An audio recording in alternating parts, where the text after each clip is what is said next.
In this coding exercise, we are going to build an array filter. So what exactly do I mean by that?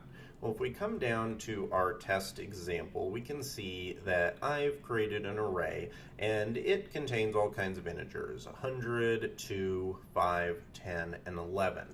What the expectation is that we should be able to call a method called greater than 10, pass in any array, and then it is going to count how many items are greater than 10. So as you can see, the expectation is that there should be 2 items that are greater than 10 in this array, which is accurate.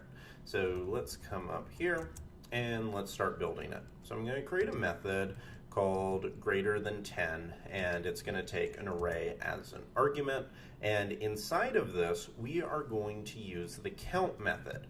Now the array count method, just by default, you may have used before, and it's very helpful. So you could do something like array dot count, and now if you run this, you can see that it is going to print out 5 because there are 5 array elements, just like you can see right here. So that is the basic way to use count.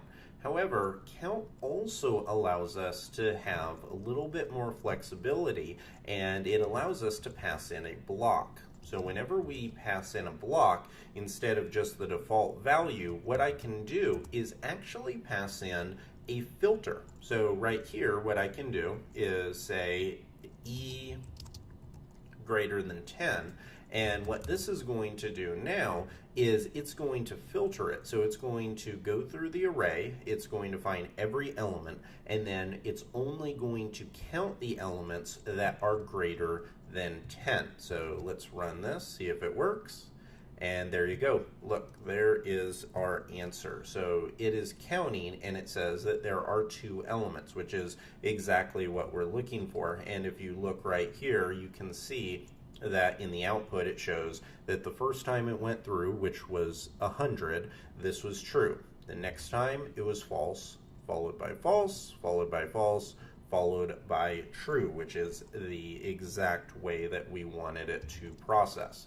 Now, just to test it out and to verify, if I pass in a few more items, so let's pass in 2 more items, now the answer should be 4, and if I run the code, you can see that that is accurate. So now all I have to do is come here, bring it, pass it into our method, and I use the array variable name as the same as our argument name, so this will actually work just like it already did down below in our example. So now if I call the method greater than 10, pass in array, and process this, you can see that that is working perfectly. Now let me save this file and let's run our test. So I'm going to run rspec February 26th. Now if I run this, you can see we have 1 example, 0 failures. So our test case is now passing, and we built an array filter method in Ruby.